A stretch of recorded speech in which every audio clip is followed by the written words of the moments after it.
All right, we are back. The Just Rank guys. You remember us? We have Joe. Welcome. Hi. Jimmy. Chris. And I am Dave. Hello. What the Hello. We are back with our third episode.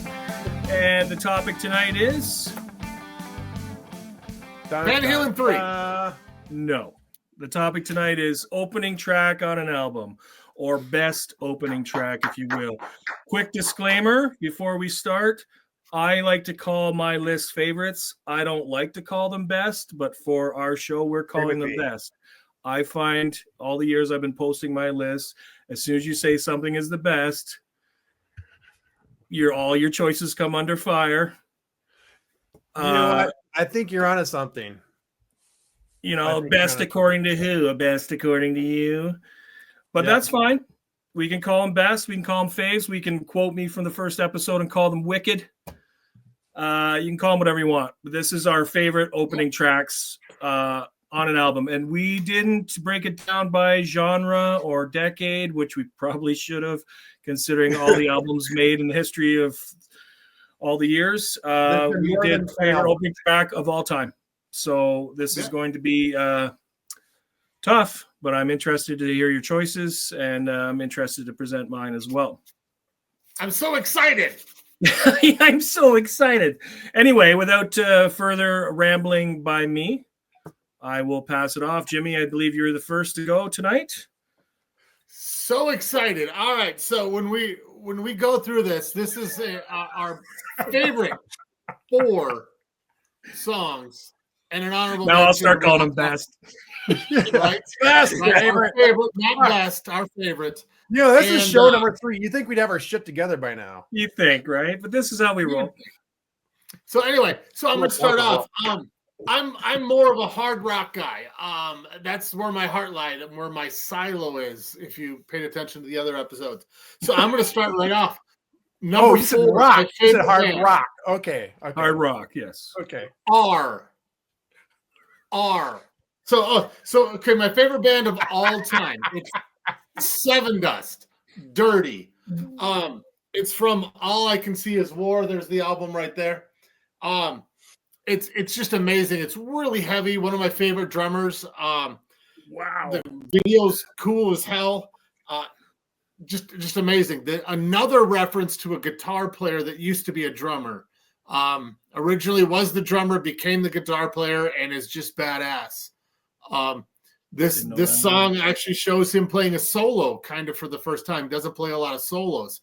So it's just a really, really, really cool band. This band kind of changed music for me. Every once in a while in life, there's a band that pops out of nowhere and like, oh my God, my music style has just changed because of this song. And that was Seven Dust. So that's number 4. Nice. That's awesome. Awesome. Before you get on to number 3, I was not expecting to hear that band tonight. I'm sure there'll be some others. So that's the thing. We were talking all-time albums, right? Like any style of music. And of course, we're all going to sway to the stuff that we really, really enjoy, right? Yeah. Mm-hmm. Holy shit. And I did not know that about the guitarist, so that's cool too. Yeah.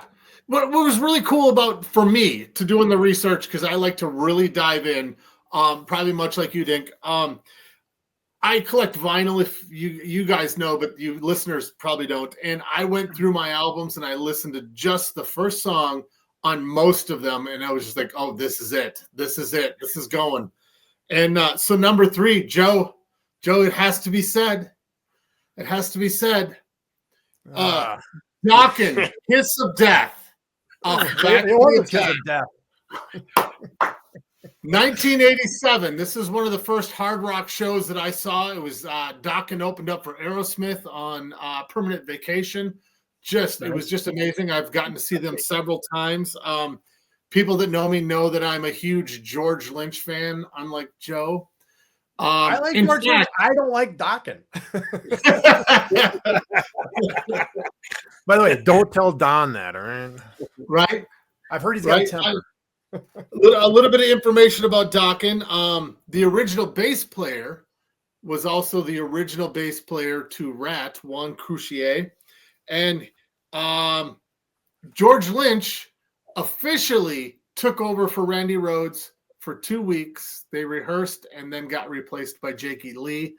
It also happened a second time to him down the road, 2 weeks, and he was out again. So no luck for him. Was that before Zach? Like, well, yeah, well before, because Zach came after Jakey Lee. no, I mean, you said 2 weeks again the second time. Who was? Oh yeah, it was after Zach. And before whoever he's got now. Zach wanted to step away and do more of his Black Label Society and more of his other stuff. And speaking of that, Zach has played on every studio album, and they have a Gus G is the live guitar player. So that's an Ozzy reference there. Right. But yeah, I'm a huge Dokken fan. Have been my whole life. And number 3, Kiss of Death. Amazing. It's a great, powerful way to start that album. Can I just say, whenever I think of the band Dokken, the only image I have is the cheesy ass video of Breaking the Chains and the drummer breaking the chains and he's like banging on the air. Yeah, it is very 80s, right? I mean, it makes me think of Nightmare on Elm Street. Well, that's what I was going to say. In 87, is that the Dream Warriors album? Yeah. It is the Dream Warriors album. Yeah. That's how I know them. That's my Burn Like a Flame's on that album, right? Yes. I love Burn Like a Flame. That's my favorite Dokken song. I'm just saying, man, Billy Squire got screwed for having a cheesy video, and that guy was like, yeah, Billy had a bunch of there's a lot of cheesy videos. Yeah, you're right. Well, he had one. He had the one, man, and he ruined his career. Yeah, was it? Yeah, it was pretty bad. Which one was it? Breaking the Chains video should have done for these guys. Rocky Tonight? Rocky Tonight, yeah. Yeah. Apparently he was dancing too effeminate and people got upset and called him gay, and that kind of just tanked his career. And it's a bullshit thing to happen to him because he's amazing, has great songs, great albums. Yeah. He was in consideration actually on my list for opening tracks, one of his songs. Me too. Yep. Didn't make the cut, but me too. He was very close for Signs of Life, yeah. And you were talking about Don't Say No, but yeah. Yeah, Don't Say No. Love it. Island album. You were talking about Breaking the Chains. Jeff Pilsen, the bass player, was in that band for 2 days before that video was filmed, so he didn't even know the bass line. Wow. You mean Journey's bass player? Foreigner's bass player. Oh, Foreigner. Oh, okay, see, it's Foreigner. Yeah, you said it before. You just interchanged Foreigner with everybody. You just did it with right. I knew it was Foreigner. I said Journey. It's always Foreigner. Whenever in doubt, you don't know what it is, it's always Foreigner. It's always Foreigner. Right. I played this little game with XM. I listened to, the hair metal station on there. And I'll play a song and I'll ask my wife, do you know who it is? And I'll cover up the screen. And I told her, your best options are White Snake, Great White, or White Lion. Always go with the whites. That's racist. It is racist. You ain't white, you ain't right. God. So yeah, so number 2. So excited. I went with a super group that may or may not be a topic coming up. Ooh, a little tease, if you will. Yeah. It is The Hollow by Perfect Circle. Wow. Meriden Ohms. Their drummer, Josh Freese, on that album is Josh Freese. Who is now Foo Fighters drummer. Your favorite band. Well, I mean, I like him more now with Josh Freese, but he's playing with everyone. Yeah. It's the highest ever top 200 debut from a rock band for a first album. It entered the Billboard Top 200. It had 2 huge songs. It had Judith and 3 Libras. If you didn't know, it's Maynard James Keenan, Billy Eha from Smashing Pumpkins, Josh Freese, and they've had kind of a rotating band throughout the years. But just if you like Tool and you like kind of a really artsy kind of sound, you're gonna like Perfect Circle a lot. Chris is a big Tool fan. It's a great way to put their sound is Tool with a little artsy. Yeah. It's not the mathematic. There was 3 Tool songs on my short list for opening songs. Yeah, I figured we're probably going to hear a Tool from you, but we'll see. Well, I guess we'll find out coming up here soon. A little cheese, if you will. Right? All right, so number one, people that know me know that I love progressive rock, progressive metal. This Like was what's that? Yeah, like Dawkins, progressive.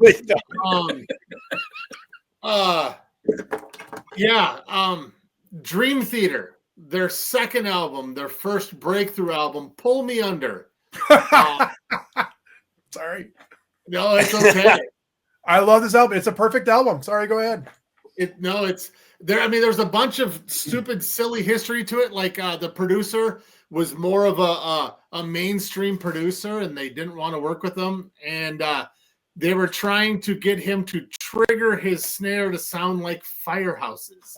And it ensued in a 2-week battle where he walked out of the studio for 2 weeks. Oh, thank God for that, because that worked out. Because that album still holds up, man. It still sounds like it was released last week. Sound like firehouses, eh? Like, yeah, it's that that slapping sound. Yeah, this is my mind went somewhere else. I'm gonna say that might sound a little weird if you're listening to the audio. Doing in the background. Welcome fans. Right. Just all you hear is Joe going slop, slop, slop. That took me somewhere. It's out of your who the hell's doing it. Right. So I have a homer, kind of like last episode with you, Dick. I have a homer. I come from a small town in Minnesota, central Minnesota, and there was kind of a major band that kind of came out of there, and it's Urge Overkill. My honorable mention is Urge Overkill, Sister Havana, from the 1993 Saturation. Wow, deep cut. Yeah. Well, it's not really a deep cut. It was kind of Urge Overkill. I haven't thought about those guys in years. That's a good pull. Yeah, and if anyone does know them, they probably know the Pulp Fiction soundtrack. Girl, right. You'll Be a Woman Soon, the Neil Diamond cover. Neil Diamond cover, yeah. Yeah. For me, growing up, one of my idols happened to live in this town, Jeff Watt. I'm just going to throw it out there. And he ended up joining an earlier incarnation of this band. And I'm just a huge fan. I'm friends with the bass player, singer's younger brother, John. Hey, John. He's in Chicago. He's a incredible musician as well. Yeah. So that's pretty much my list. Pretty straightforward. I really got excited for this one. If you can, that was good, man. That was some interesting picks for sure. Yeah, very interesting. I only laughed at the Dream Theater thing because you'll find out when I do my list. Every time you guys do your lists, I always think, man, did I not go deep enough? Mine seemed kind of basic. Yeah, no, I'm thinking that mine's a basic bitch fucking list right. now. Like, but maybe they're not, right? Other people that are listening or watching us could be like, I think mine's all over the board. Those aren't basic genres. Like, but mine are very plain. Don't Be Cruel by Bobby Brown. That's what I think mine are too. I think mine are very plain, but.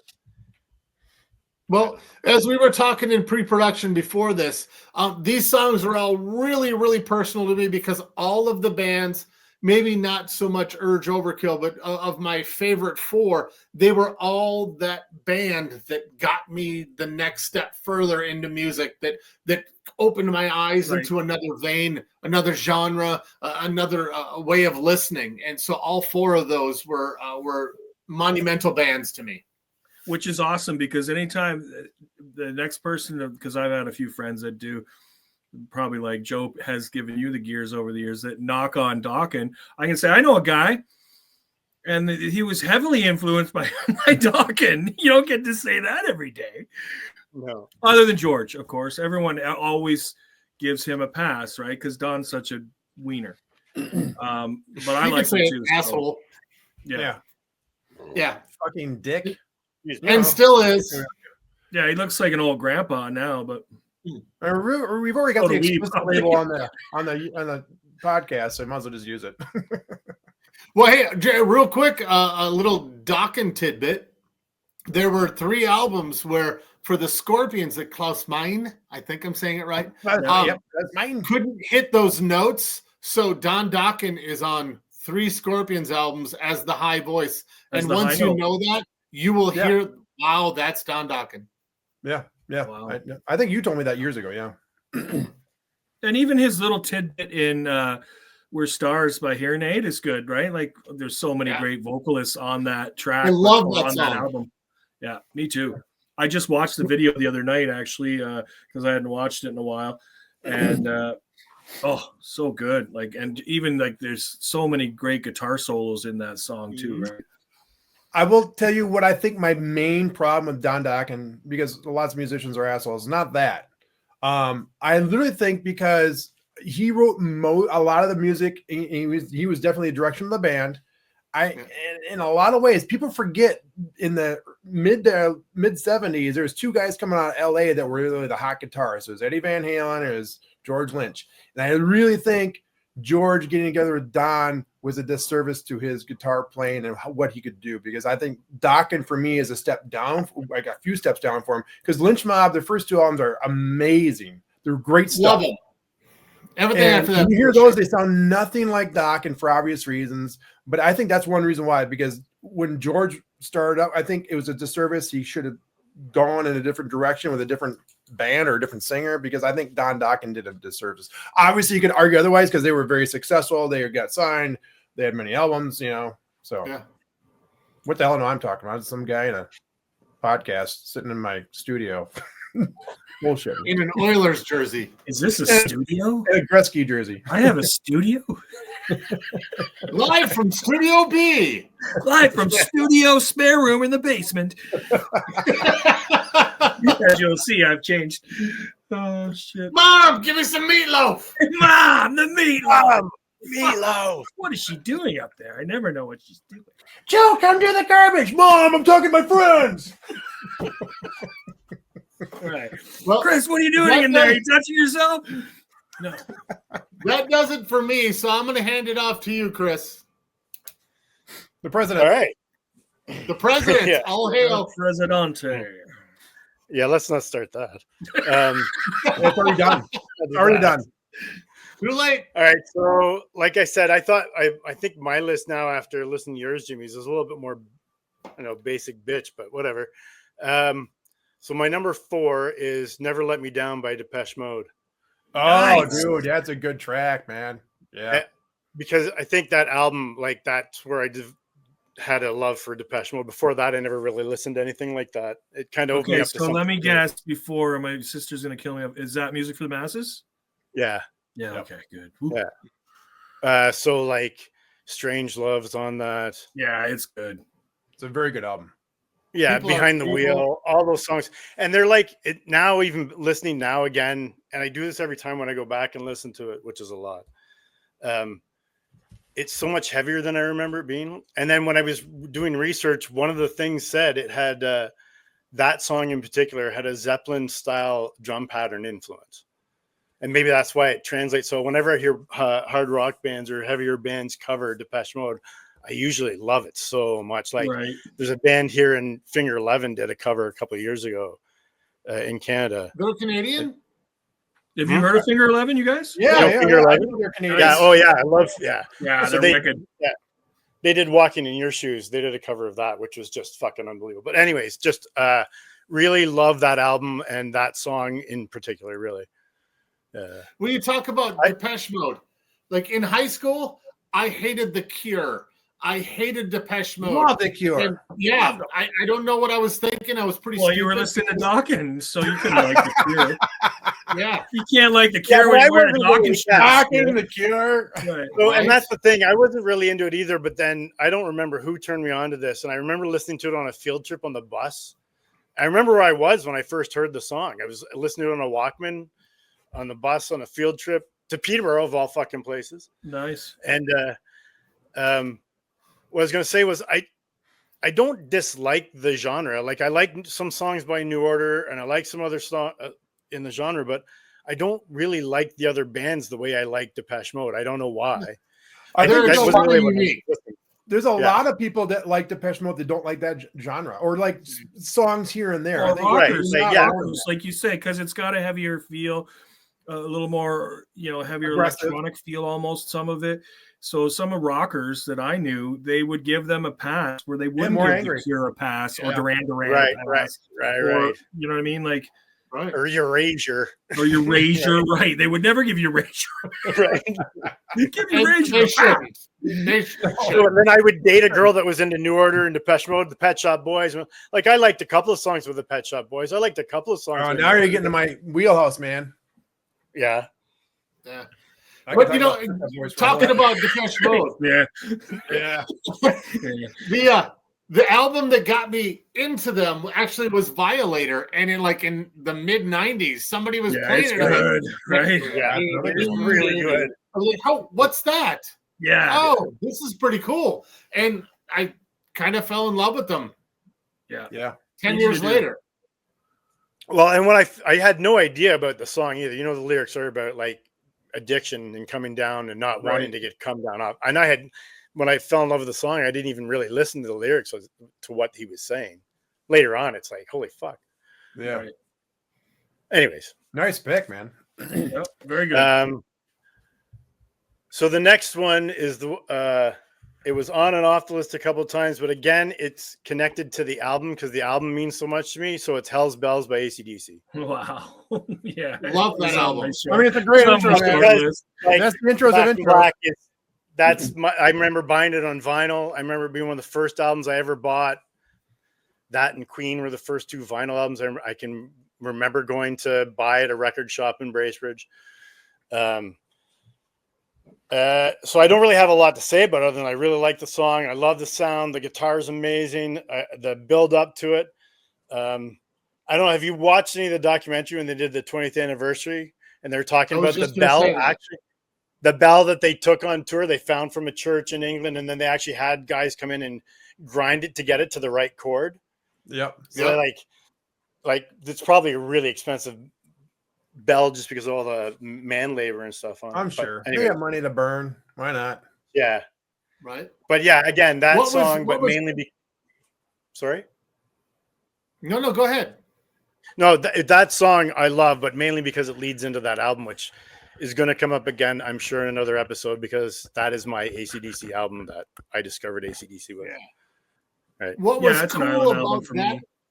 Absolutely. Yeah, An Island album too. Yeah, and I've ragged on Shook Me All Night Long the last two episodes, and I don't ever want to hear that song again, but it's on that album, right? So you skip or play it, but all the like Give Him the Dog a Bone and What Do You Do for Have a Money? Drink on Like there's Me. so many great tracks, Shake So a many Leg. great tracks. So man. many great tracks on tracks. that album. I was looking at Well, what I was going to say about earlier this week. Nice. I was listening to Fly on the Wall last night, but what I was going to say about that album, it was really cool because that was Brian Johnson's entry to the world. Yes. After Bon Scott passes away, nobody really knew who he was, and all of a sudden you got that boom, ding, ding, ding, just eerie and like, all right, something's coming, and then his voice, that whiskey smoking, drinking voice, which I'm shocked he can still sing, pops in and God's on the left and I'm sticking to the right, Right. One thing I've noticed about AC/DC, I'm going to guess probably Angus Young more than anything else, or Agnes, is that when Bon Scott died, they went right in the studio pretty much just a couple minutes later with Brian Johnson. And when Brian Johnson got his voice went better, like, oh, fuck you, we're out of here. And like 2 weeks later, they got Axl Rose. It's like they just move on. Right. Yeah.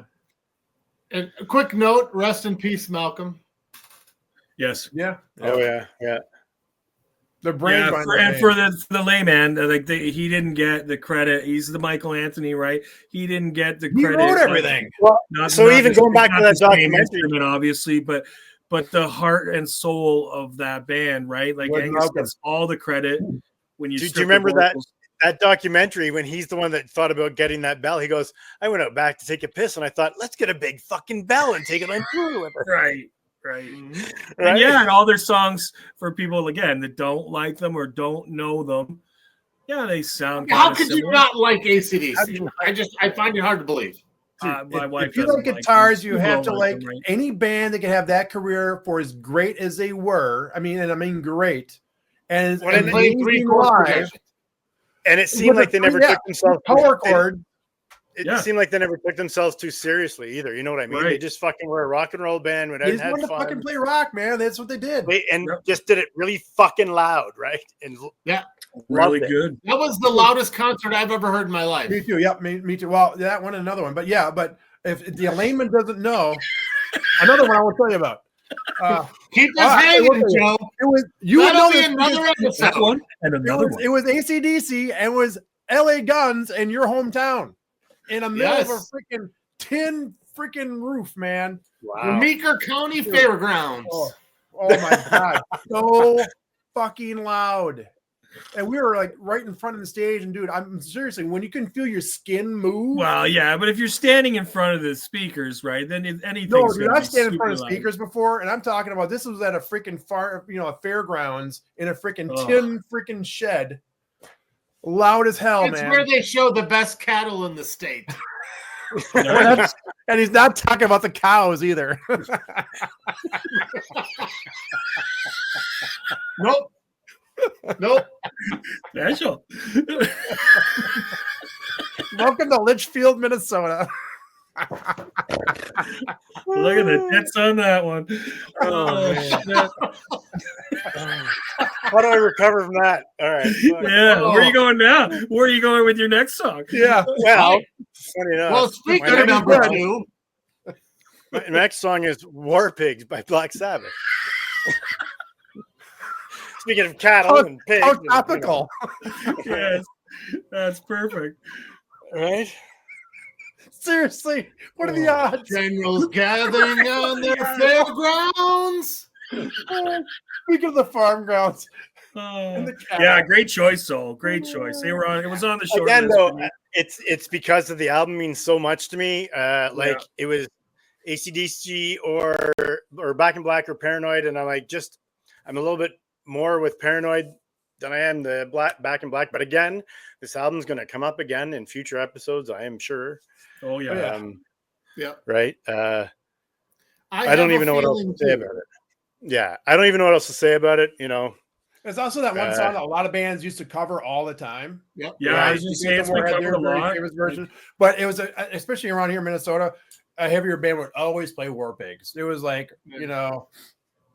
any local party I went to where there was live bands, one of the fucking bands that night was playing War Pigs. 100%. I've played it in several bands. Yeah.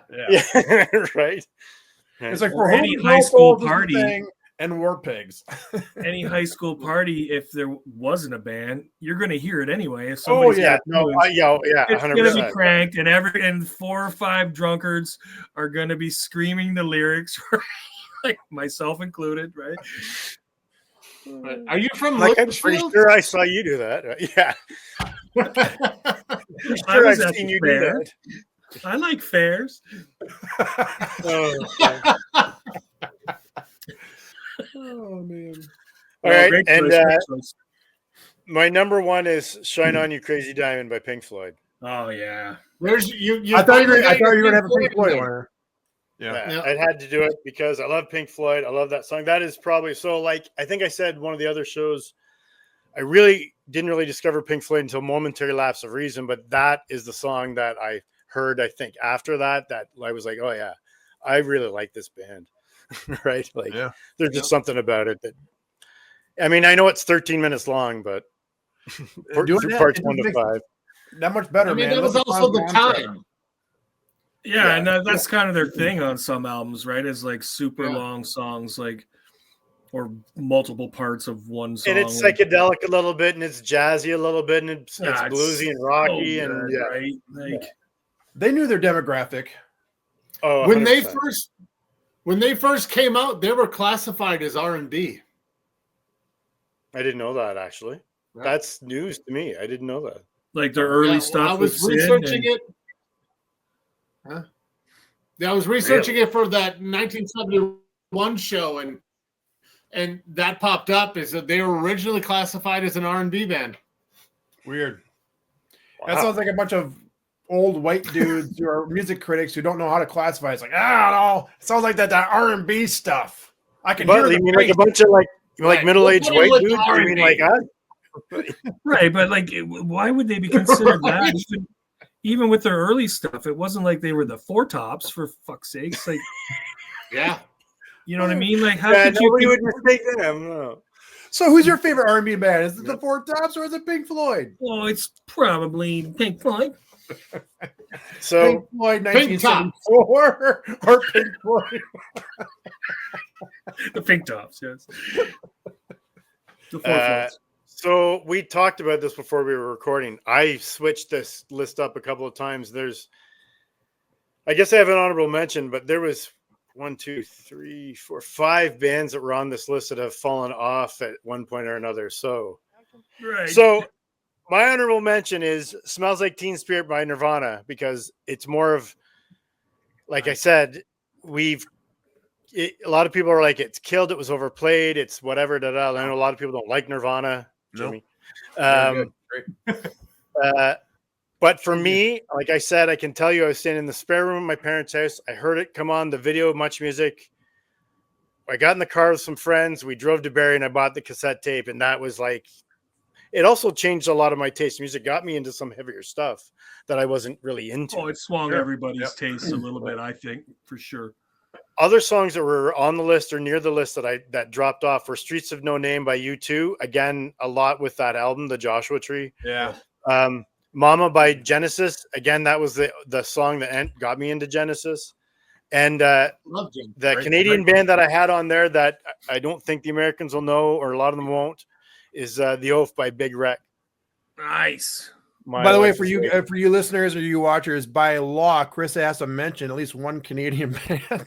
Yeah, I think either one of us have to at some point. Honestly, when I look back and see like my playlist on Spotify when I met you guys, and I'm like, we were going to do the trivia stuff, I'm like, fuck, I like a lot of Canadian music that I didn't realize. I just liked it. I didn't realize it was Canadian or American, but so when I look back, so that Big Wreck song, for instance, it was the number 6 played song on rock radio from when it was released. What was it released? 97 or something like that to 97-ish. Yeah. to 2016. It was the number 6 song played in Canada rock radio. So if I listened to rock radio, which I did a lot because I used to drive a truck, I would hear that song a lot. And it just, if you don't know The it, Oath was? I would suggest you go. Yeah. Wow. Yeah. Does that make that song even in the top 6, like higher than it? Because you'd think it would be more. I didn't research that. I would look into that because "The Oath" isn't my favorite song of that, but I really like that. I know, band. I get it. Like, it's I just love Chris Big Wreck. Martin, I right? love Ian Thornley. I love his Yeah, me guitar. too. And it might be it's skewed a little bit because Dunner and I went and saw them at Canada College one time, and it has to be one of the best live shows I've ever seen. He's phenomenal. It's They too bad were these guys that unbelievable. don't really know who he is, because he's really good. If you get a chance, check out Big Wreck. I think I've heard of him. It's Big Wreck, like car wreck, WRECK, right? Right. Yes. Yeah. Yeah, I've heard of him. I've heard of them too. Yeah. And I think is Thornley back with them, because Ian Thornley Yes. is the lead So singer and guitarist. I follow them on their socials and Spotify and YouTube, and they are he is back with them. Yeah, because They he do was solo shows. for a while. Like Katie and I went and saw. He was This really good is solo too. 04, 05 in Kitchener. We went and saw Thornley, 3 Days Grace, and Nickelback. And Thornley opened, and he was phenomenal, right? And he played a couple of his solo songs and a bunch of Big Wreck songs. Like, he played the Oath. His guitar playing live is unreal. He is really, really good. Yeah. So that one was on my list at number 4, but I just couldn't do it with Depeche Mode and them, just a little bit. Yeah, no, more I get forward. it. Yeah. And it's more like a personal thing than anything else. It's not like Yeah. sound. No, I or got lyrics. memories with all mine, so I totally understand. Well, are they? Is that still a band? Are they still around? Yep. Yeah. Okay. Well, maybe this podcast can cause a resurgence in Big Wreck.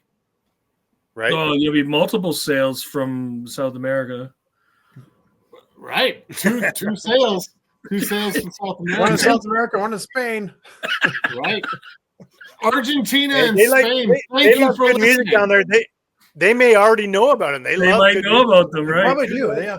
I mean, let's face it, there's a lot more smarter people out there in the world than we are. So, Well, maybe. real quick on the I'm an Joshua idiot. Tree thing, just because if anyone knows me knows I'm a huge Prince fan. Prince was always known not What? to be worried. Yeah. He was always known not to be. He didn't care about awards. But that year, Joshua Tree went up against Prince's Sign of the Times, which is universally thought as his best album, not Purple Rain. And he thought he was going to win the best album of the year. Obviously, Joshua Tree won. Prince's only response was, well, I could write all of that crap. Let's see them write Housequake. In Prince fashion. Very Prince fashion, right? Joshua Tree's a great album. But 87, that's another great year. It's a lot of album. So we should do 87. That's a pretty good year. A lot of great. Joshua Tree's a great album, but my memory of that, the opening of that song was, do you remember when Rattle and Hum was coming out and they did previews? They did previews in the theaters for it, and that was the opening for the preview. That's what I remember when I'm hearing the song. That's right. I had goosebumps in the theater watching that, and I wasn't even I'm still not the biggest U2 fan, but I fucking love that song. I love that. That song's great, and that's the rooftop video, right? Yes. Yeah, it's their Beatles-esque. Their Beatles knockoff. Yeah. Or Alien Ant Farm. I love old U2. Really, I've always loved old U2, but they started getting a little away from me around the Joshua Tree time. Well, I think they understand, like most bands that are along that time, you have to change a little bit, otherwise you get lost in the mix. So, I mean, my favorite album by them's the next one. Octung Baby is my favorite album from them. I like Octung, and I like Discotheque too. At least a few songs. The song Discotheque I thought was really. The video was fucking hilarious. They lost me around Zootopia. Zootopia. My wife is a huge U2 fan, so she'll be happy to hear the references on this. They started to actually lose me around Sweetest Day because that song got killed, and I believe that song was dedicated to Michael Hutchinson. I'm a huge INXS fan, and Bono and Michael were buddies, right? Yeah, but that doesn't take away from the fact that song just bugs me, right? Like, the sweetest thing, or sweetest thing, I should say. I say sweetest thing. Okay, yeah. I say sweetest. I thought you said beautiful day. I wasn't sure. Well, I like beautiful day, but yeah, sweetest thing. Swedish for fish. me, it's like I like Swedish things. He's singing Swedish fish. For me, it's like one of the. It peaks for me when I find like the album or what I like, and then I don't like the stuff as much afterwards. I think sometimes. Right. Yeah. Well, it's hard sometimes if you come across a song you don't like. For me, anyway. And then it's hard to evolve with the band. You're like, I'm kind of done with these guys. I don't like this anymore. Meanwhile, then they put out 3 more albums that are awesome, and you're like, oh, I didn't listen to any of those. Like. Well, yeah, no, and then I go back like after doing stuff like this, and I'm like, oh, right, and you're like, oh shit, I missed a whole bunch of good stuff. Right? Yeah, that's very true, man. That's very true. Why'd you put out that one bad song? You really fucked. How dare you? Right. Anyway, I remember Bono was staying at a hotel where a buddy of ours, Dink and I, know he worked, and you're like, hey, Bono's apparently staying at so-and-so's hotel, and he's like, ask him why they used to be good or something like that. Ask Bono why they suck now. They used to be good or something. Which wasn't really true. They actually were still good. It was just like hey, hypercritical. Come through the lobby. I wanted another Joshua Tree or something like that, and they're not doing that. They're doing something different. They're evolving, and you're like, right, fuck, man. Could you, man? Let me ask you why you suck now. Why aren't you good anymore? Well, I think we got someone up next here, Joe. Well, so my list is going to be surprising, but also not surprising, and not to be a rehash from week 1, but my number 4 is 1984 by Van Halen. Wow! And there's a reason why because there was a lot of hype. David left, Dave was in the band. There was a lot of big hype of this album. They didn't like Eddie. Obviously, he was very vocal about not liking Diver Down. And it was like, what's the next take they're going to do? Because they promised they're going to do less covers. I remember that going up to the album, they're going to do less covers. And when you hear just that big, giant keyboard sound, it's like, what the hell is this? Because it was nothing like, Eddie played keyboards before in the earlier albums, but especially on Diver Down, but it wasn't like this. It was a specific, like, okay, here we go. And then leads into Jump, which is a very polarizing song for Van Halen fans. I still love the song. I do. I think, like I mentioned in week 1 with our Van Halen show, that I think Eddie's sound is the best on 1984. But I just remember leading up to putting the needle on the record. Needle on the record. And the drum beats go right. Just hearing that big keyboard sound, and then it leads into jump, and then just the rest of the album. It's just that whole album flows so well, So that's all I remember. It's just that how I felt sonically hearing, even to this day when I put in 1984, it brings me back to being that, And do you crank it? Like just crank it, yeah, man. Yeah. It's a just simple keyboard part. Is And how long is that? That's clearly your shortest opening track. Yeah, I know it's like not even a minute long, is it? I don't know. I don't think so. I think it's like a minute. Yeah. It's really short, but it's just meant as an intro. There's quite a few songs. I was going through this whole list of like, okay, that's an intro song. It's an intro song. But I was like Chris on this one. I ended up going with a bunch of songs. I had feelings like when I've heard like, oh, I remember when I first put this album on, what I felt like, because I still kind of feel that way. That brings me to number 3, which is the opposite and the next year, and not to rehash a bunch of stuff from week 1, but it's Yankee Rose from David Lee Roth from his Eat 'Em and Smile album. Nice. Because again, okay, just 2 things. Number 1, we were hearing about this band. Yeah, I mean, I was a musician at the time, so I didn't really know who Steve Vai was and Billy Sheehan and Greg Bissonette was. But I heard they were these great musicians, and he was the next Eddie Van Halen. So there was a lot of hype of who Dave's going to go with his next band. And hearing that first, like, what the hell is he doing on the guitar? Now, obviously, people are doing much more complex things. But 1985, he's making his guitar talk, and he's having a conversation with Dave. It was just the perfect opening song for Dave. Just come on, and go, here I am, and here I am. Yeah, I'm not doing Crazy from the Heat. I'm doing this. Yep, and here's my new guitarist. He literally makes his guitar talk.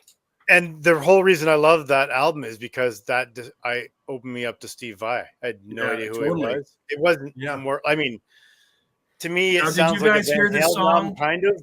But Steve Vai's unbelievable. What? Sorry, Steve Vai's great. Like, did you hear the song, or did you hear the song first when you saw the video? I'll take a bottle of anything to go. He's going to go. I don't know. Actually. I don't know. The first time I heard it was the video.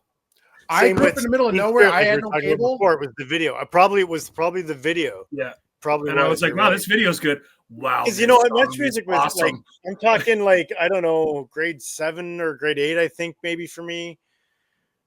But I remember much music being a huge thing. Like the guys in the States, MTV, whatever. Grade 7, yeah. But yeah, that's how he discovered a lot of music. Fridays or whatever, you'd go home after school and there'd be like the Coca-Cola countdown or whatever the fuck it was. Friday night videos. Friday night videos, all that shit. And that's how I discovered music. There was no internet.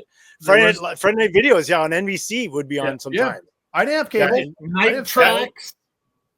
Yeah. Yes. You're like, ooh, this is good. And there was like in Canada, there was Good Rockin'. Was it Good Rockin' Tonight? Remember that fucking? It was on Czechs, Peterborough State. And that's how he discovered music, and that's how he learned about all. Yeah, totally. We had an AM station in my hometown, Belleville, and they played some top 40, but they also played Ambrosia and like some other stuff, right? That's still great, but it's like, holy shit, you're having cereal. Right, you're having cereal in the morning and listening to Ace. Like when I was a kid, all you got was easy listening. So you lived for those Friday night videos, or when Much Music. So Much Music was a paid cable here, right? Like MTV was. So we'd get free weekends. You're like the entire weekend. I was watching Much Music. Oh, you're recording as much as humanly possible, right? So you can go back and watch one more Metal Church video, like. Yep. Yeah. Oh, yeah. The Badlands. Love that video. Yes. Oh, wow. Anyway, Joe, sorry we kind of hijacked your. That's fine, man. Your David Lee Roth. Talking about Badlands. No, but seriously, that believes in me. Like literally, because I lived on a farm in the middle of nowhere, man. So we didn't have cable, and so the only videos I could saw was on Friday night videos, and so I would stay late night, or sometimes set their VCR to record. 100%. It's funny how like different countries and 1,000 miles or kilometers away, and we're doing the same fucking thing. We're doing the same shit, right? Yep. Right. Or I would go to my grandma's house and I'd bring a VHS tape and I'd put it in there and I'd record MTV while I was down there. Right. Yep. I saw like, the Michael Jackson Thriller video like months after it was released, because I didn't have, Right. Yeah. Oh, the Peter Gabriel Shock the Monkey video. I'm like, oh my God, this is Love fucking that. amazing. Like, Yes. right? Yes. The First time I saw that, I'm like, yeah. Yep. We'll have a Peter Gabriel show or something. He's going to come up a few times. Oh yeah, I like Pete. That guy is an unheralded and I think still underappreciated genius. 100%. If you ever seen or if you haven't seen the documentary on So, you have to watch it. It's amazing. Yeah. That's one of the greatest albums ever. Yeah, it took him like 5 years to record and finally got to the point where he kept on changing things left and right and changing musicians and changing parts on the same songs. And finally, the record company's like, whatever you have on this week, we're going to release. So he changed everything. And so on the 20th anniversary of So, he released a, original version of So. I forget what it's called, but you can hear the original mixes of the albums that are on the songs that are on So, and they sound nothing like what he released. Well, they brought in another drummer, Manu Katachi. Oh yeah, that's right. Yeah, just amazing. Like, he plays so fluidly on that album that you don't even realize that he's playing in an odd signature. He's playing shuffles. It's amazing. Yep. Yeah. That's our Peter Gabriel preview. Hey, we hijacked you. What's next, brother? Number 2 is another one of Jimmy's favorites. It's the Beatles with a Magical Mystery Tour from the album Magical Mystery Tour. No, this song is, I'm a huge Beatles fan. If you ask me, Stones or Beatles, Stones don't even compete. Doesn't compete. Stones. They were a good blues Sounds band. like a good show. Good blues band. That's about it. And the guitarist died 30 years ago. His body just hasn't realized it. I'm okay with that. But it's a perfect, you have I Am the Walrus on there. You have, of course, A Fool and on the Hill. You've got, like I said, Magical Mystery. But again, just like 1984, it's one of those few albums where from song to song to song, or The Wall, or, these albums that just flow as one giant composition almost because they fit so well. So that's why I had a couple Beatles songs on here for contenders, but this one's always floated to the top because it's so. When I listen to that album, especially when that kicks in with Magical Mystery Tour on the first album, you just hear all these colors come to your mind. You don't have to be tripping to be seeing these amazing sounds they're making. You don't? Balls? I have not all yet. due respect for the Beatles. They're like. But I do not have any of their music on any of my playlists. It's good for you. It's just not something I listen to.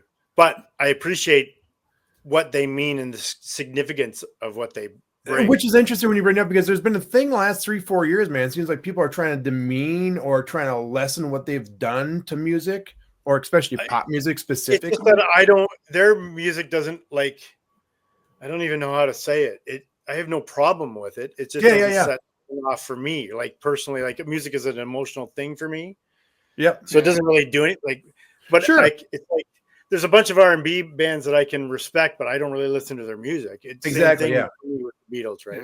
I'm kind of the same way, Chris. And I grew up listening to a bunch. Like my mom liked Elvis and a bunch of other shit, but the Beatles as well. And it just still doesn't totally resonate like it does with probably Joe or other people that love them, right? Right. I respect what they mean. I don't dislike them at all. Yeah. No, absolutely. I'm not saying I don't like them. I just don't actively seek out their music. Sure. I don't generally listen. If their song comes on the radio, do I turn it off? No.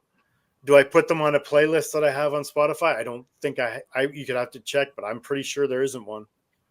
Yeah, I usually throw Get Back on the odd playlist just because it fits with some other classic rock and stuff. But I don't put a lot of their stuff on. If I listen to the Beatles, I'll listen to a bunch of their shit in a row. I never sprinkle them in amongst. And I'm not talking about you guys all, but I'm talking about there's been actually the last couple of years I hear a lot of people like, well, the Beatles really didn't do that, and they weren't that. No, that's not true at all. No, that's not true. I get the historical part, and I get what they were groundbreaking at the time. Yeah. I'm telling you, when my wife can watch the 8-hour documentary Get Back, for the Beatles on Disney Plus, and she can watch it, and we watched it twice, and she was like, "What's the next episode? Next episode?" I mean, it's just them. It's just it's just sitting there talking, and just them making music, and it's just seeing. It's a very rare introspective how they did what they did, because it was always they had a sense of mystique. Like my next artist, it'll be number one. They had a sense of mystique about them. Of course, we didn't have the internet, and you didn't have exactly the press you have now, so they were able to create that kind of thing.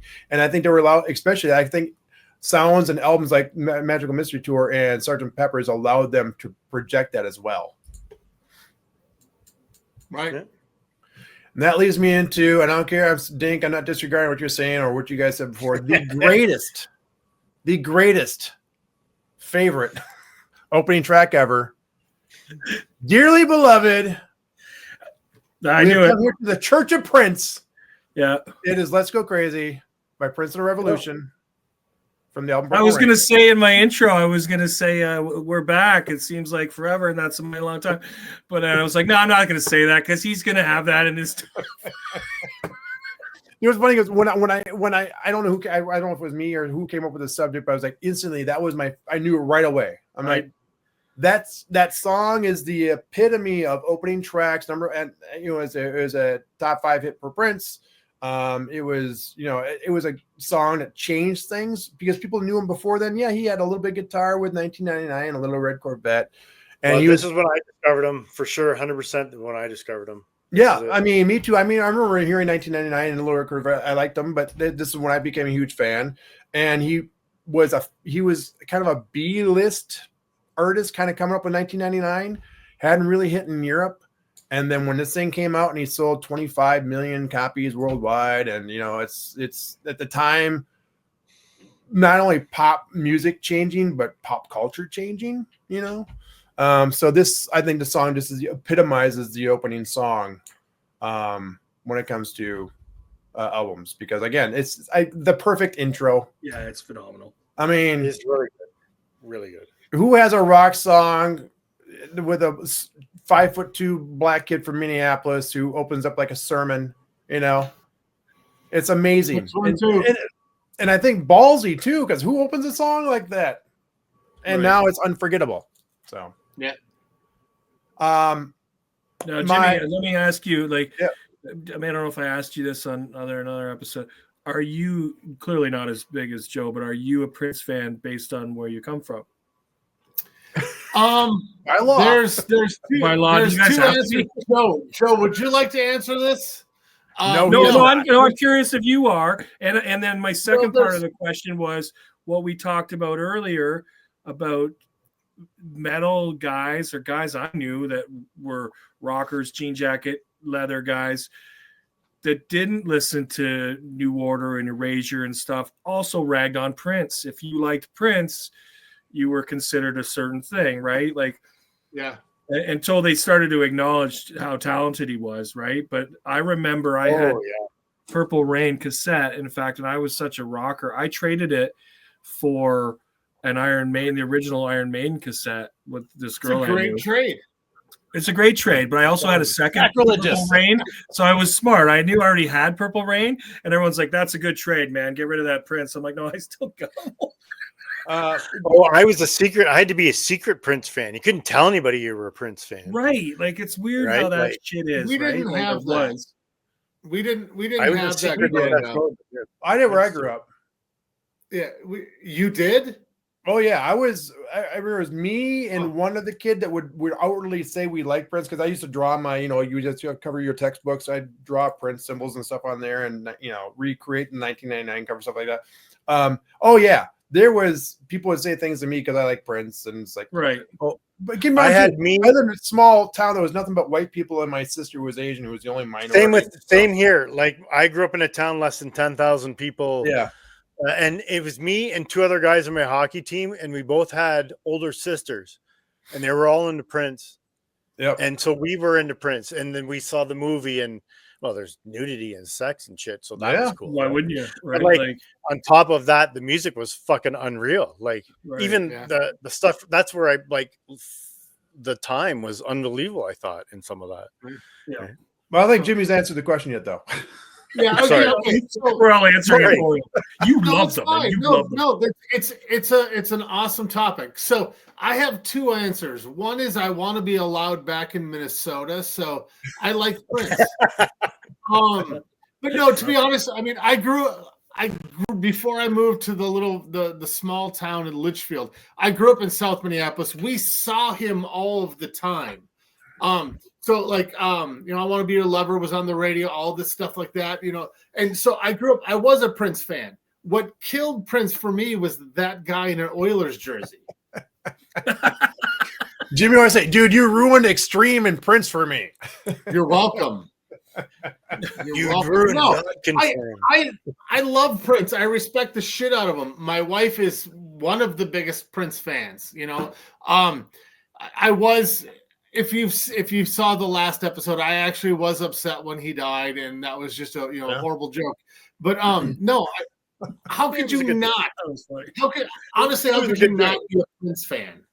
Right. Absolutely. He's got some amazing stuff. He's got some obscure, weird shit that's not for me. But the stuff that's awesome, love it. Yeah, agreed. I will say this: there's a great phrase that Madonna had said. She had talked about, because at one time Prince had the largest record contract ever. It was $110 million. It's a big deal. Mm-hmm. And then Madonna was upset because Madonna had $100 million contract, and she's like, "Oh, he's got more than me." And years later is when Prince kind of went down through the 90s. She's like, "Well, the difference was when I got my contract, I created a record company." And she's the difference with Prince. He got more money and just made more music. And that's all he wanted to do. That $100 million contract helped him. What's wrong with that? Casey Park and Chanhassen. That at all. Right. That $100 million contract turned to him changing his name to a symbol and bringing all the money home to himself. But also, that's one thing I want to say about music. And I mentioned with Van Halen and the Beatles, and I'm obviously Prince, and you had with Led Zeppelin. There was always that mystique of certain bands. And now that everything's in social media and every band now, the music is secondary or tertiary, right? Because it's about the videos, it's about whatever marketing you're gonna do, and the music's secondary. It's the brand, right? It's just I miss that part where you have a mystique about an artist, like the only artist I can think of in present day that has some kind of mystique is Sia, and it's only because she doesn't show her face. Now, if you saw her before she became really famous in the States, she showed her face all the time. But that's the only artist I can think that's kind of modern, that's kind of mystique, but it's this kind of fake. Daft Punk. Yeah, Daft Punk. Yeah, okay, yep. Another one, Daft Punk. Yep. Yeah. Two French guys. Buckethead. Yeah. Buckethead, but the average person doesn't know Buckethead. But Buckethead, again, no one knows how are we in 2025? We don't know Buckethead's name.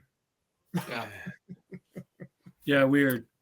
By the way, Buckethead holds the record for most officially released albums in total and in 1 year. I think in 1 year he released like 80 albums or something. What the hell? Yeah. All had in one note played simultaneously. You got a song.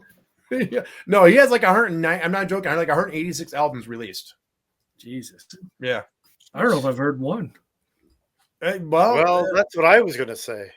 If you like instrumental guitar music, he's very diverse and very, very, very, very good. But I like some Steve Vai that's interesting, But Buckethead plays a little bit of everything. Really? And he's got a bucket in his head. Come on, man. Right. What about Marshmallow? Do we know who Marshmallow is? Right? Well, he has a coat. What about Deadmau5? Yeah, Deadmau5. Right? Yeah, we know Deadmau5. He lives in fucking Oakville. Jesus Christ. Like down the road. My fucking neighbor down the street. Just down the highway. Fuck.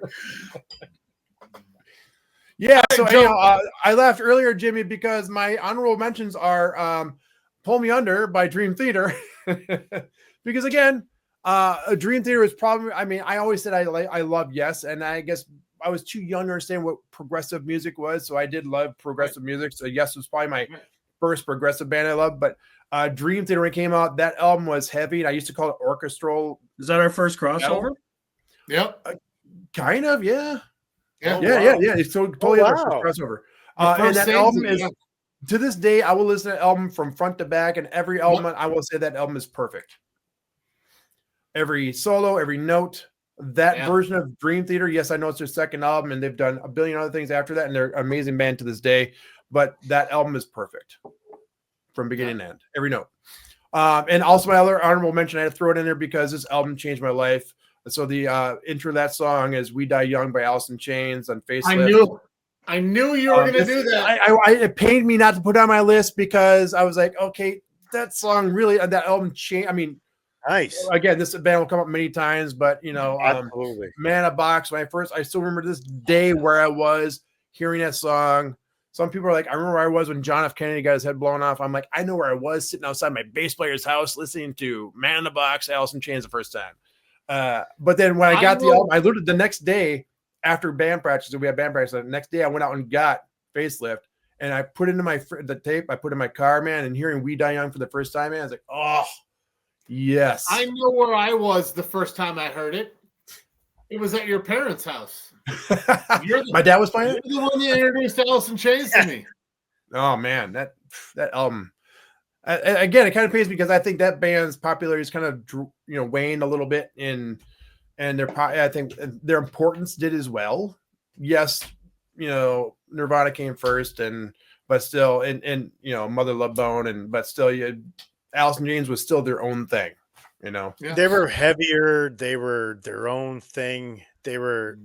I knew guys that were metalheads that liked them. I knew guys that were hard rock fans that liked them. Just dark, alternative guys that liked them. You just fucking. Yeah. The best part being probably on once a week here. I have an old bootleg of theirs when they were a hair band. Yep. I know they're going to come up in a future episode, so I'm not. And they sound nothing like Alice in Chains. It's hilarious. I saw them on a bill with Primus. Me too. Oh, man. Did you? Yeah, Seize the Cheese. Yeah. Yeah. Unbelievable. So good. The irony is for a band to change mind, I've never seen them live. I was supposed to see them at First Avenue in Minneapolis to open up for Extreme back in 1981. That was my first. But that concert got canceled that day, so we never saw them. That was my first mosh pit. Alice in Chains were my first mosh pit. Nice. Yeah. Yeah, I'm sure Alice in Chains will come up again, but that's my list. So that was good, man. We're off to Dink. They've all been good. Yeah. But to quote Jimmy, here come the real choices. Here comes the real ones. Here comes the These ones have been locked in for years. Yeah. Like I only have the artist list done, and now I have a couple of years done. I do have some other random lists that I've just created on my own. But stuff when we decide to do this, I'm like you guys, I'm going in blind. So it started with rambling like to 60 or 70 songs and then just trying to think of albums. Like, do I like that opener? I had to do research. I had to look up them. I love these bands. What's the first song? No, that album's garbage. That album's shit. That first song's terrible. All that stuff, right? So anyway, no further ado, I skirted the rules and I couldn't narrow down my 4. So I have a tie just for 4.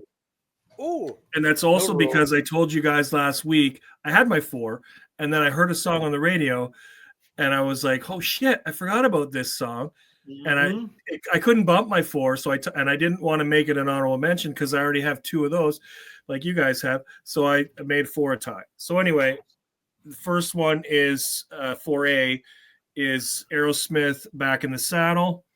Nice. From the Rocks album. The album is probably 5, 6, 7-ish in order for me on Aerosmith albums. So it just shows the significance of the opening track versus the entire album because it's okay. Yeah. I don't love the album, but I love the opening track.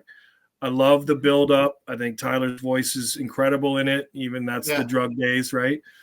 The album itself has Rats in the Cellar, which is funny, right? Rat out of the cellar, but Rats in the Cellar, Sick as a Dog, Last Child. So it's not a bad album, but I love that track. It's much like Long Cool Woman. I put it on every list that for Around the Fire, whatever. Back in the you're gonna hear if you come to my backyard, you're probably gonna hear Back in the Saddle at some point. I think it's a great driving song. It's just generally a great song, and I have a memory attached with every one of these. And the memory for this one is lame and minor. But my aunt had a bunch of vinyl. So when I started on vinyl and then was quickly out of it into cassettes because they became our thing at our age, right? but my aunt had a shit ton of vinyl. She had moved, and you guys don't understand Ontario that much, but from London to Belleville, and so I would go through her collection all the time and record stuff off her. So I recorded rocks off her, and that was my introduction really to Aerosmith. And it was like it was probably right around the time that Done with Mirrors was out. So it was pre-Permanent Vacation, pre-Pump, which I love. Saw the Pump tour, Aerosmith and Skid Row. But then it forced me to go back, like I said in the other episode, back into all the other Aerosmith stuff. And I obviously had heard Dream On and some of the random stuff. But yeah, I love Back in the Saddle. So that's Foray. Question. I'm not sure if this is a violation of our buy rules, but are we allowed multiple number 4s? I don't know. You guys had like 6 honorable mentions, so I'm going with we're very loose with our rules. Yeah, we're guidelines. They're guidelines. My top 4 is I have 10 songs in my top 4. All right, I got a top 20 here. Well, hey, hold on, guys. You just gotta let it go. Let it go. All right, number 1 then. Fine. That is not foreigner. All right, 4B is the one I heard on the radio the other day. I can't believe I forgot it. It is Knocking at Your Back Door by Deep Purple. Oh, yeah. I love the Perfect Strangers album. And if you're a Deep Purple fan, you know that was like after a 7 or 8 or 9 year gap in albums, and they all kind of, or one of the versions got back together. I think it was Ian had just did Born Again with Sabbath. Richie and Roger were in Rainbow, right? John Lord was in Whitesnake. The drummer Ian Pace was, I think he's been on every album, so he was always there. But that album's great. And it's a much better as far as the Aerosmith one. I like Perfect Strangers as an album better. Hungry Days is Richie Blackmore. If you don't know that album, Richie Blackmore is great in Hungry Days. Nobody's Home, the title track. Wicked album. But that opening, just the build up in that song, when the vocals and the drums kick in, and then Sweet Lucy Was a Dancer, it's just awesome. So when I heard on the radio, because I listen to this station here in town that my wife rags on me for, because it's an older rock station, right? So they don't play anything really new. Every once in a while, I'm like, what's this? Because it's all Priest and Deep Purple and AC/DC, right? But anyway, they played this, and I was like, oh my God, how is this not on my sheet of paper or in the notes in my phone? You know, one thing I can say I appreciate about us doing this show is that with you and Chris always give me bands I don't typically listen to, because I think I get my little silos and I listen to my 20 artists and that's it. And when I get done with a show with you guys, with you and Chris, I want to listen to these bands again. So you brought up Deep Purple, I've got to revisit them again. They're a band that I don't listen to all the time. When you brought up the history of 71 with the Zappa, the Fire, and then you sang Smoke on the Water, I was like, yeah, I love Deep Purple. There's so much Deep Purple I love, and that's such a basic song, Smoke on the Water, but there's so much good stuff. Yeah. I love like kind of going off of what he said. When you guys will mention a song that I haven't heard, like when you just brought that song up, I literally started hearing this song in my head and started bobbing my head to a song that's not even in the room. I love that. That is such a cool feeling. Yeah, no, and it's for me, it's just one of those songs. The memory attached to that song is I got it for Christmas, a cassette, and that was like, we talked about our childhoods with no cable, and you know, it minus my ridiculous order, but it was before the Columbia House days, really, when you were able to get a whole bunch at once, or before you had a part-time job and made all your money to go buy music, right?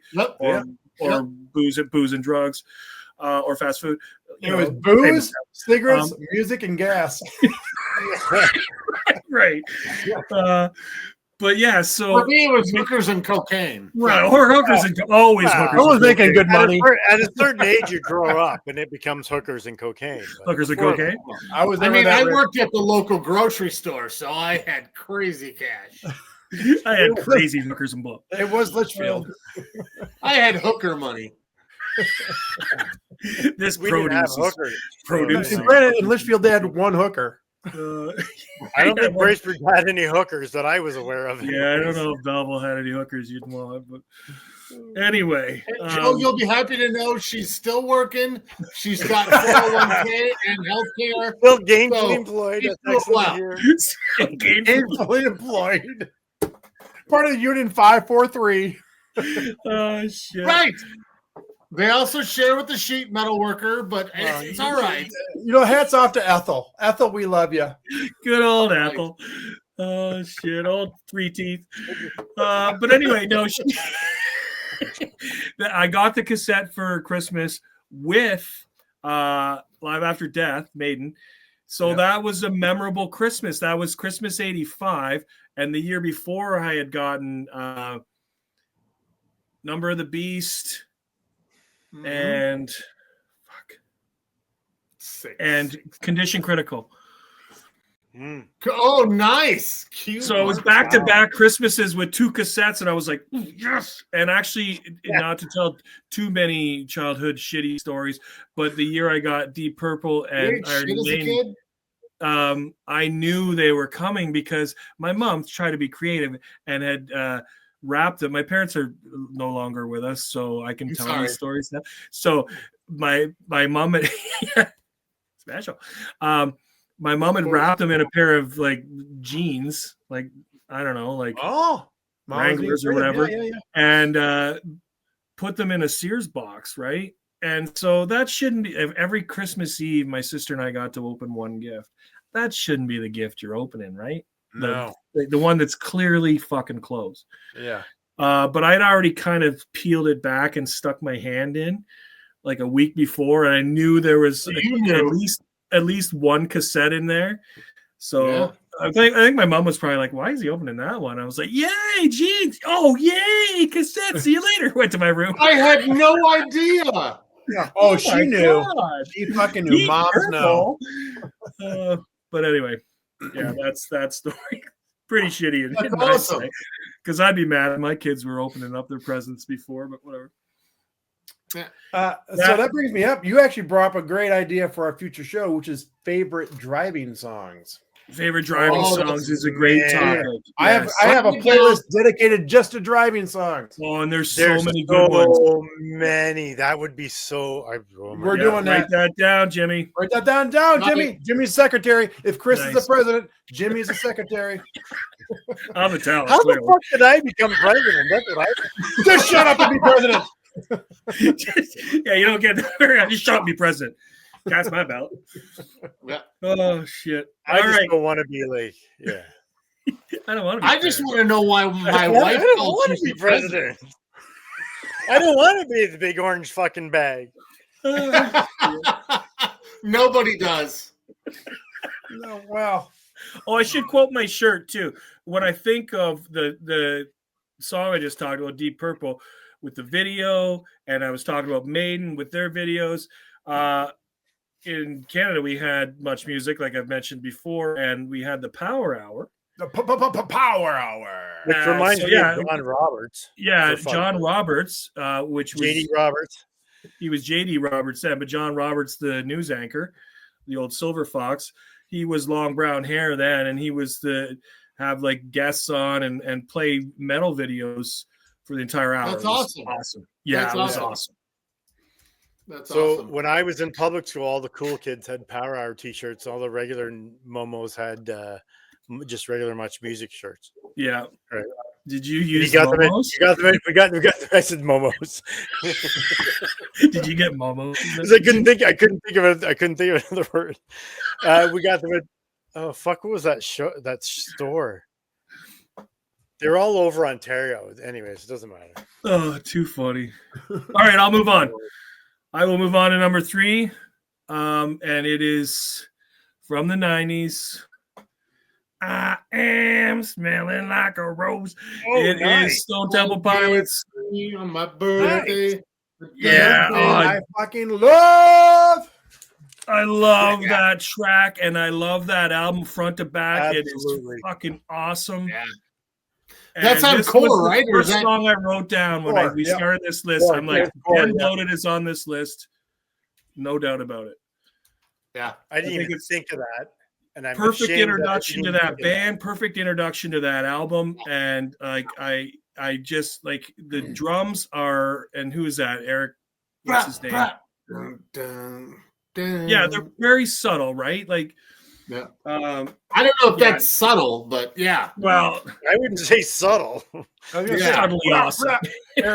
Well, I'm used to listening to Celine Dion, so I know what subtle is.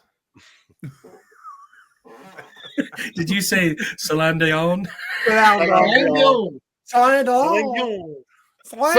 derailed you. I'm sorry. He's a national fucking treasure. Yeah, national treasure, man. That and poutine, or Celine Dion eating poutine. Oh, I dated someone that loved her. Celine Dion. But anyway, no, I love those. Just the first two albums specifically. I think they started to kind of waver a little bit on their ability, and maybe it was his drugs. You know, heroin. You'd say wrong. You still like all their dude? I will say up to 4, which is their 4th album. Oh, and I'm not saying they're bad. I just think the 4th album. 2. I will say no. So the first 2, along with Purple, which is their 3rd, are I think perfect albums. But I will say this: Core has more singable songs. Like you sing that song, it's so fucking sing. Those are the songs that you sing in your car, just blowing. You know, sit around the campfire and sing them. You sit in your hotel room and sing them. Oh yeah, baby. Yeah. The only problem with Core is it didn't have an identity. They sounded like 5 other bands, which was fine and it worked well for them. The next album, Purple, they sounded like them and was fucking amazing. I agree, but the problem was, I think of the time when Core came out, everyone thought they were a Seattle band, they were an LA band. And everyone's like, oh, they're copying all the other Seattle bands. Like, no, they're not even from. Right. Yeah, no, they got too much shit for that. Absolutely. And even now, with all the, all the dedications to all the guys that have died and stuff, they always get lumped in with the Seattle stuff.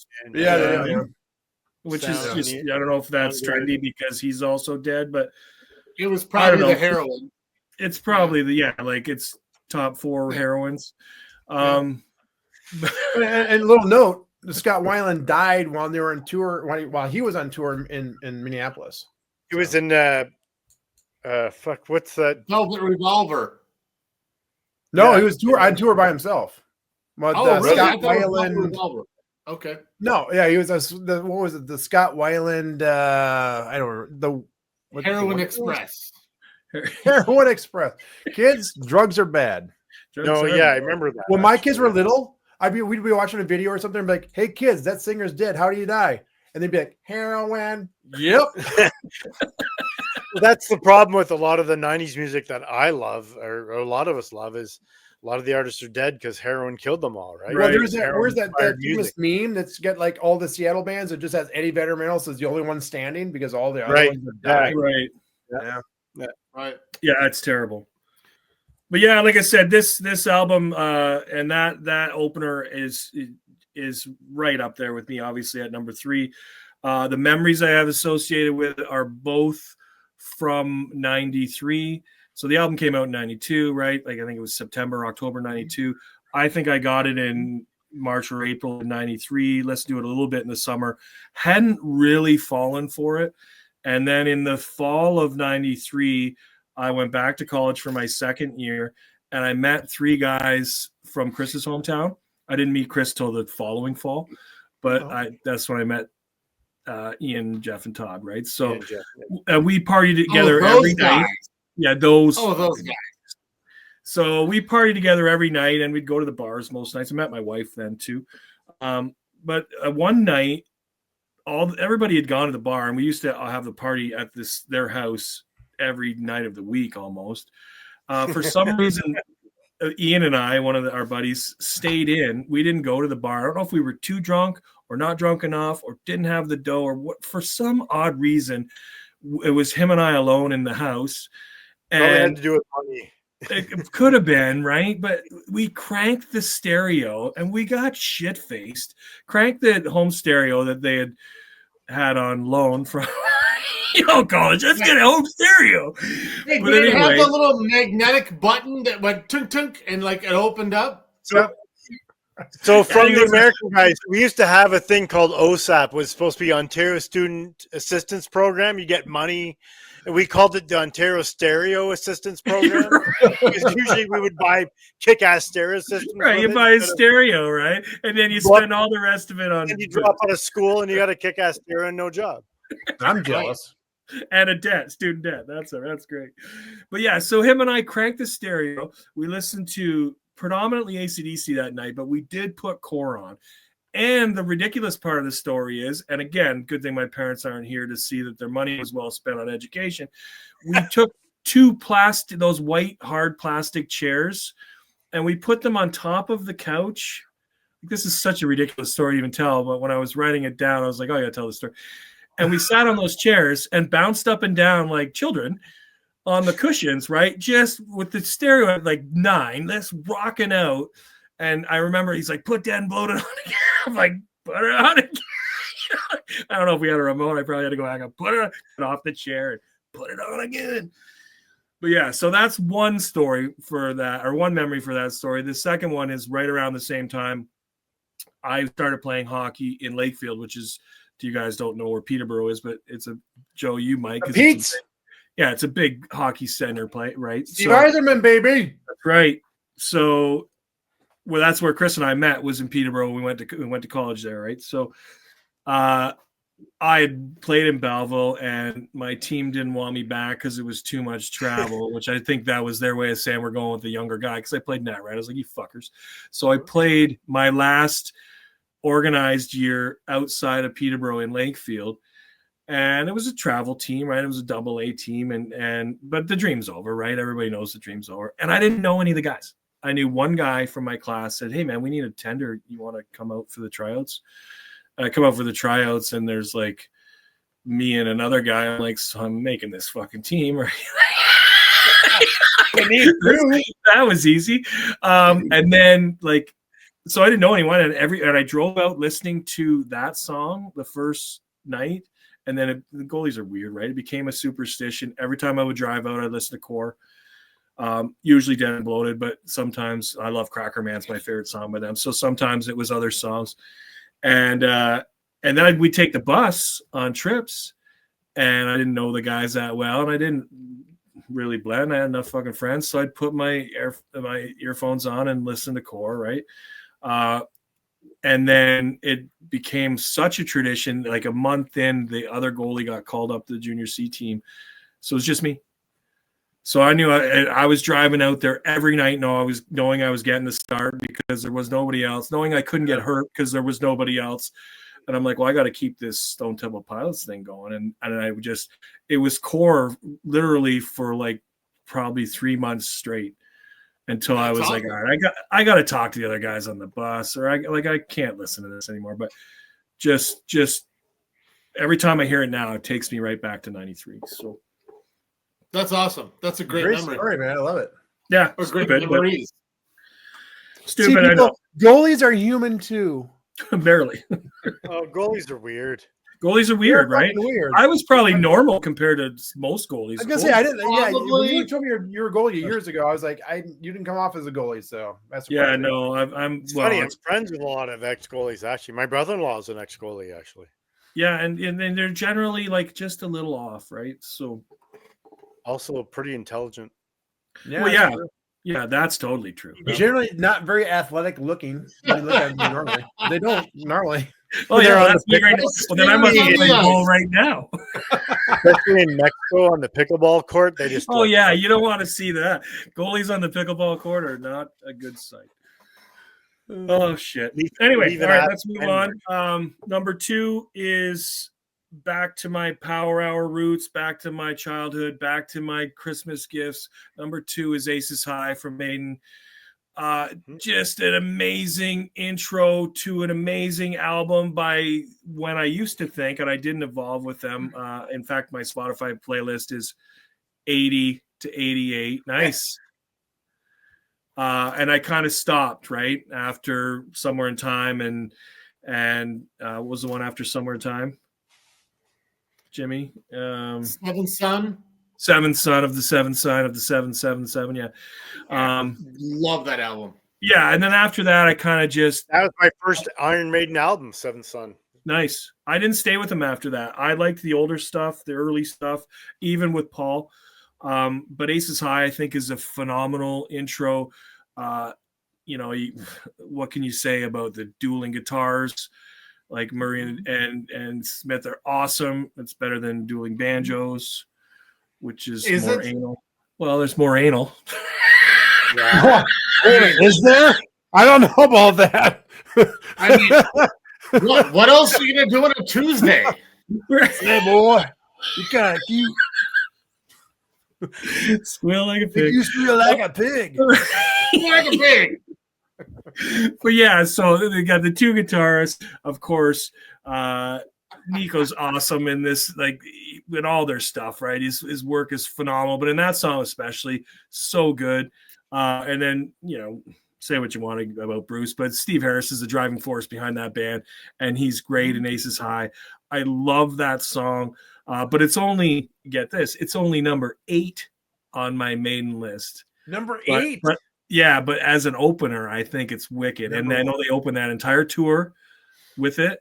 And I think they still open some live shows with it, and with the Winston Churchill speech before, right? That's fucking cool when they do that. That's really fun story. Their live shows are unbelievable. Fun story. I hate Iron Maiden, but I've seen them live 3 times because every time Anthrax opened for them. Nice. I've seen them 7 times. Jesus Christ! Holy shit! On purpose? I've never seen. I've never seen them. I love watching their live stuff. I used to love. I'm not a huge video guy, even though I grew up video era. But you're making one now. The videos I do like are the live concert footage, and that's usually what my Maiden was, right? A lot of it was their live concert footage, which was unreal to see. Yeah, they're really good live, man. They're amazing live. They really are. You were probably watching Live After Death. That was a big album around that time period. Yeah, and I mentioned it earlier. I got it for Christmas with Deep Purple, right? Yep. So good. But yeah, that's it. And my memory with that particular song or that album, Power Slave, is much like Christmas. I got it for my birthday in grade 6, so that was March '85, and I got so a memorable birthday. I got a couple crew shirts. And I got Walking on the Razor's Edge by Helix, Kiss, Animalize, Priest, Defenders of the Faith, and Power Slave. And I was like, this is like arguably best birthday ever as a kid, right? So what you're saying is you're really easy to shop for. Back then I was, right? I would probably just give somebody a list of get all these metal albums, right? That's what our mom did. She just bought us albums or CDs or tapes or whatever the medium was at the time of the day. Exactly. And then like Corey Hart, Triumph or Saxon, We Shall Never Surrender. I love Never Surrender. Love Corey Hart. We shall fight on the beaches. We shall never surrender. How often can you quote Corey Hart in life? Right. No, I wrote it down actually, but I was like, like Triumph, We Should Never Surrender. I'm like, and Saxon and Corey Hart. That's great. There's a theme in your life. Oh shit. But anyway, that's my number 2. And my number 1, without any further ado, is repeat band, but different album, different song, obviously. Hell's Bells was on my short list, but my number 1 opener is Thunderstruck. Nice. I know that sort of falls into the overkill list for some. And it's certainly not. It's I looked today on my AC/DC list, combining both singers because I have them split. But if you combine both singers, Thunderstruck is my number 20 favorite song by AC/DC. It's my 3rd favorite song on that album. I love The Razor's Edge, but the title track is my favorite song by them on that album. But Thunderstruck itself, it was just so... It's so that time, right? Like for me as an AC/DC fan, it's my favorite band. I was a little scared that they were done because Blow Up Your Video was okay. Who Made Who is really a greatest hits with the title track and a couple instrumentals. I mean, it's basically Fly on the Wall. Yeah. And Fly on the Wall. Yeah. So I'm like, okay, so are you going to put out something really good? And then they came out with Thunderstruck. And I was like, oh my God. I was on, like I said earlier, I was on a big AC/DC kick earlier this week. And the Razor's Edge had fallen off my radar. So good. And then Money Talks is on there, and I'm listening to songs. Are You Ready, Mistress for Christmas? Holy shit, dude! There's so many good songs, and I know there's a lot of AC/DC fans that don't like that album, which I don't know why, because it sounds like AC/DC. I don't know, but it's so good, and I haven't listened to that album in so long. Yeah, I listened to Thunderstruck, and I listened to the album from front to back. I was like, oh my God, that album's really good. Yep, really good. Well, and for me, Thunderstruck is a huge memory because being in Ontario, and I played junior hockey when I was like it's coming 16 years old, and that was the song that every team we came out to warm up to was Thunderstruck at that time. I'm so glad you said that, Chris, because that's my memory associated with the song. Much like Chris, I quit playing hockey for a couple of years, came out of retirement. Hey, Dink, we needed a goalie, so came out of retirement back home in my hometown. I'm happy you came out. It was I came out, skated out hard. You skate out hard. It was our warm-up song, and like Chris said, every rink or every barn you went to, it was their warm-up song. For me, it was they had brought junior hockey back to Bracebridge, where I grew up. Junior A Tier 2, it was called, the Metro Junior League. And again, like Dink said, and so every time I hear that song now, I think about skating around the ice at the old Bracebridge Arena. That's like me too. Yeah. Watching my teammates fire them at my head and warm up. I'm like, you idiot. Like, Jesus. And or turn around and scooping a few pucks out of the net that went by me and hit me in the back of the legs. Right. Thanks, fuckface. Like, hey, so it's not all great memories, but I still love the song. But yeah, that's my number one opener. I think great list, man. That was a great list. I mean, to be honest, I thought we had a little more crossover or something, but we were very diverse. And I was actually worried about the crossover for sure. I got two quick honorable mentions. One's Canadian. It's Blow It High Dough from Tragically Hip, From Up to Here, an 89 release. It's my favorite Hip song. It's in my top 20 favorite songs of all time. I know you guys aren't that familiar with the Hip. It's a great song. And the other honorable mention is really skirting the rules if it's even an album, but it's not Shell from the Unplugged. I know they released that counts as an album. It's as a CD, right? I had it I think it's a great way to start that Unplugged show. Absolutely. So great. I love that album. That's one of the greatest songs ever. Yeah, we used to play that Nutshell all the time in my car in college. You know that, I like the Unplugged version even better than the album version. Yeah. So I think it's just so raw. Yeah. There's a couple Nirvana songs I like as well on the Unplugged version versus the real one. 100%. I'm with you. Yeah. Yeah. Oh, Dink, we used to listen to that a lot, eh? Nirvana, I remember when you got it. You were the only one that had it. You got it the day it came out, or whatever, and then in your car and nonstop, right? So good. Shitty car. Nice list, guys. That's it. That's my list. I know we're probably running a little long here, so longest show yet, but you know what? Well worth it. I think it's like I said, nice diverse list. I had a bunch since we have run long. I had a bunch of stuff I was going to rhyme off that didn't make the cut, but we'll save it. Right there is a few bands. Metallica, you got a Sabbath in there. Sabbath, Zeppelin, who was overkilled last episode, but they have multiple albums with multiple good opening tracks. There was a couple of AC/DC albums I was looking at. Yeah, AC/DC, Kiss, even. Yeah, I had three more. Phil Collins has a couple right within the air tonight, and I don't care anymore. There's it depends on how weird you want to go for our music taste, but Madonna's Lucky Star I think is a great opening track if you like Madonna. Sure, yeah. There was lots of stuff, right? Like Sarah, we talked about it this week. Sarah McLachlan's Possession opens her fumbling towards Ecstasy. I love that album. That's a great album. Great opener. So I don't want people to think that we all just went rock and that's who we are, because there was lots of other things considered. Yeah. Well, on that note, for my honorable mention, I'm going to save it, but I'm going to tease it. I was actually going to do a side 2 opening track from the amazing Stevie Wonder. But I was see Stevie. I didn't even go over that much Stevie. There's probably some great openers there. Oh, there was. I was listening to some Beastie Boys. I was listening to some R&B. Like fucking, like seriously. Yeah. There's so many. I had a really hard New time Jack getting Swing. This is a hard, very broad. I thought about Motley Crue Live Wire because I love that. Like, I was thinking about What You Want by Beastie Boys. What you want?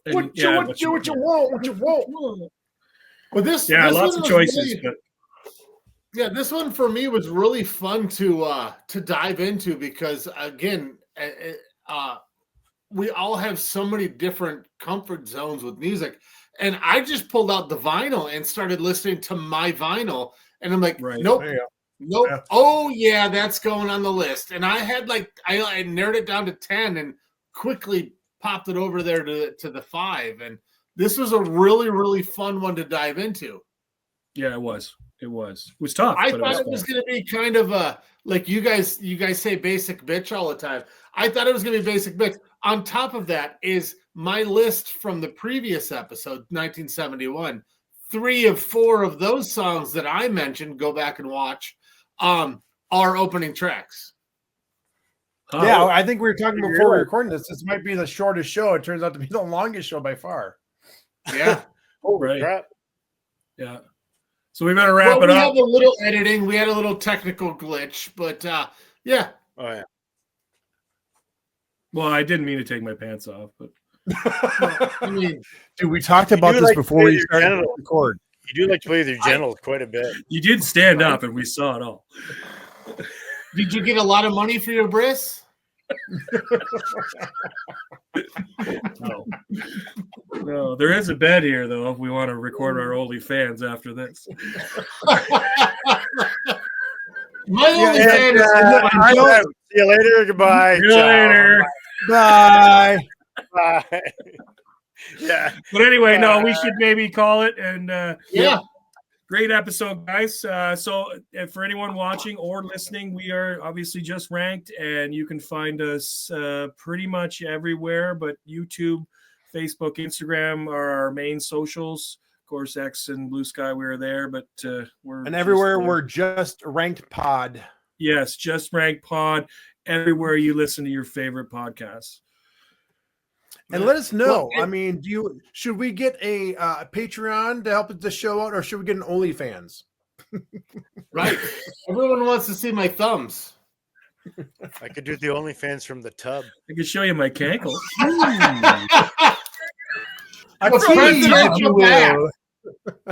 Presidential bath. Well, hey, there's another little note. We were kind of running through numbers, and there are 2 people that I want to extend a heartfelt thank you and keep watching.